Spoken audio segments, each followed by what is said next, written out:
Last video में हमने क्या देखा था, जो पोटेंशियोमीटर होता है उसकी वैल्यू क्या आती है, K/L। K इज़ आपका पोटेंशियल ग्रेडियंट और L क्या होती है आपकी लेंथ, यानी A और J के बीच में जो आपकी लेंथ होगी। ठीक है, अब हमने यहाँ से V देख लिया। अब हम क्या निकालेंगे, इस पोटेंशियोमीटर वायर के अक्रॉस कितना करंट फ्लो कर रहा है वो निकालेंगे।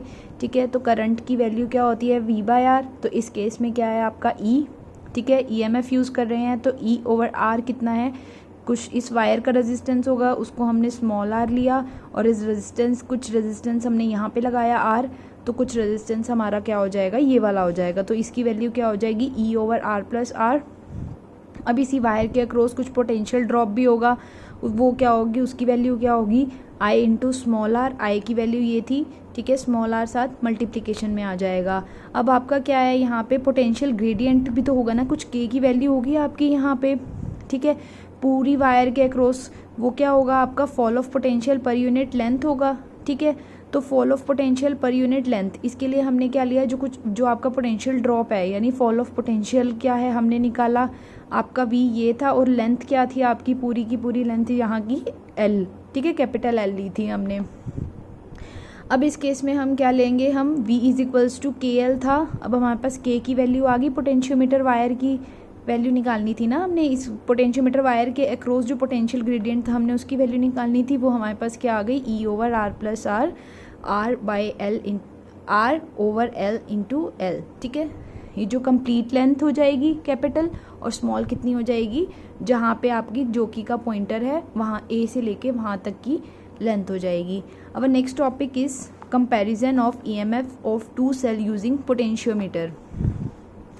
ये ऑलमोस्ट सेम है फर्स्ट की तरह, बस इसमें हमने क्या लिया, अब हम क्या करेंगे, जो हमारे पास 2 EMF है, इस केस में E1 EMF होगी, E2 EMF होगी, बस हम इसको क्या करेंगे, इन दोनों को कंपेयर करेंगे और कंपेयर करके इसकी वैल्यू निकालेंगे L की टर्म्स में। ठीक है, इसमें भी हमने क्या लिया, सेम, एक बैटरी लेंगे, एमीटर लेंगे, रियोस्टैट लेंगे, की लेंगे और एक आपका मीटर स्केल हो जाएगा। उस केस में हमने क्या ली थी, आपकी एक ही सेल लिया था, उसके थ्रू करंट पास कराना था, बट इस केस में हम क्या लेंगे, 2 सेल लेंगे, क्योंकि हमें दोनों के बीच का क्या निकालना है, कंपैरिजन निकालना है। ठीक है, गैल्वेनोमीटर लेंगे, एक जोकी हो गया आपके पास और एक आपकी पोटेंशियोमीटर की वायर हो गई।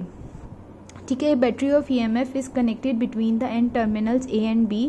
हमने क्या ली, बैटरी ली। ठीक है, उसको हम कहाँ लगाएंगे, A और B के बीच में लगाएंगे। ठीक है, पोटेंशियोमीटर वायर विद रियोस्टेट लिया हमने, इसमें ammeter A1 and key K in series with potentiometer wire.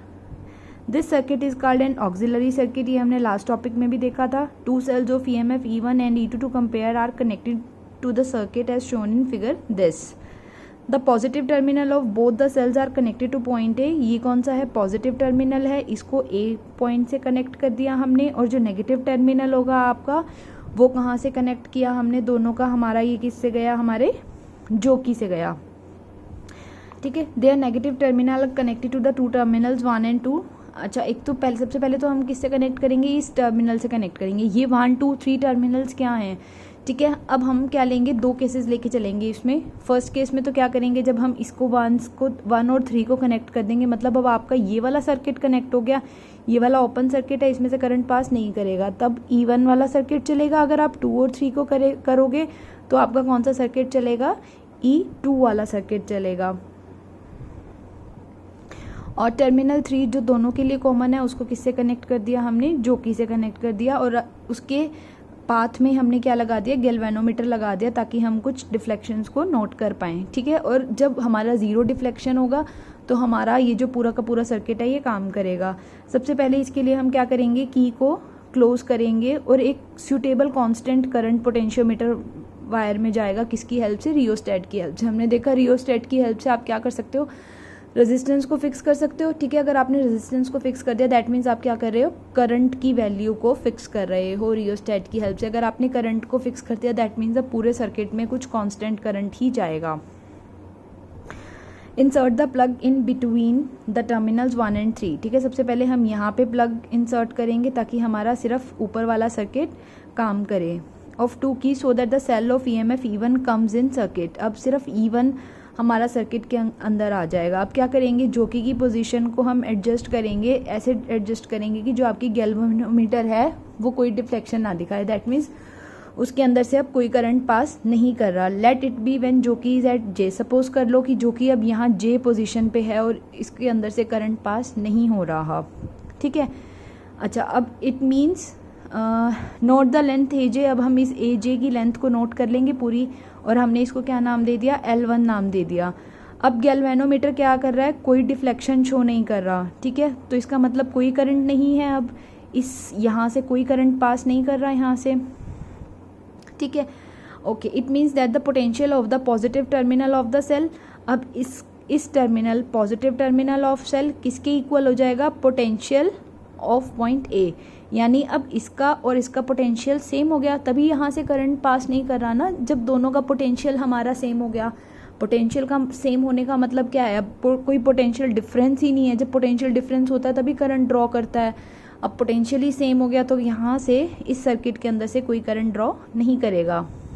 And potential of negative terminal of cell is equals to potential of the point J, और इसके नेगेटिव किससे कनेक्ट है, जे से connect है, that means इसका पोटेंशियल इससे match कर रहा है, इसका पोटेंशियल इसके साथ मैच कर रहा है। Therefore the EMF of the cell is equal to the potential difference between the points A and J of the potentiometer wire.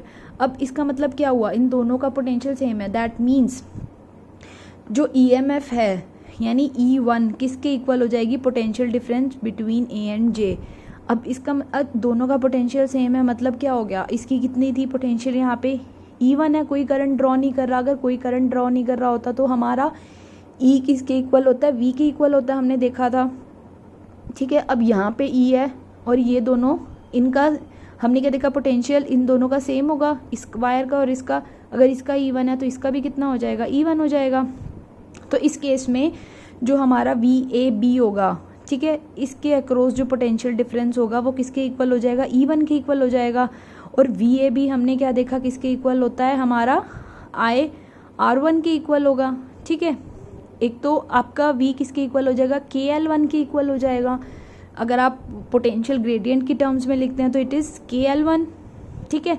अच्छा, अब ये KL1 आया कैसे, हम यहाँ से देखते हैं। अच्छा, VAB की हमारा किसके इक्वल हो गया, E1 के इक्वल हो गया, ये हमने देखा। अब VAB पोटेंशियल क्या होता क्या है, IR1, ठीक है, हमने इसको क्या ले लिया, R1 ले लिया। सपोज इस पोटेंशियोमीटर की वायर को क्या ले लिया हमने, इसकी रेजिस्टेंस को कैपिटल R1 ले लिया, ठीक है। और R क्या होता है, रो L ओवर A, ठीक है। अब इसकी लेंथ को हमने क्या लिया था, L1 लिया था, तो इसको क्या ले लेंगे, I rho L1 by A। इसमें करंट क्या देखा हमने, कांस्टेंट है, ठीक है।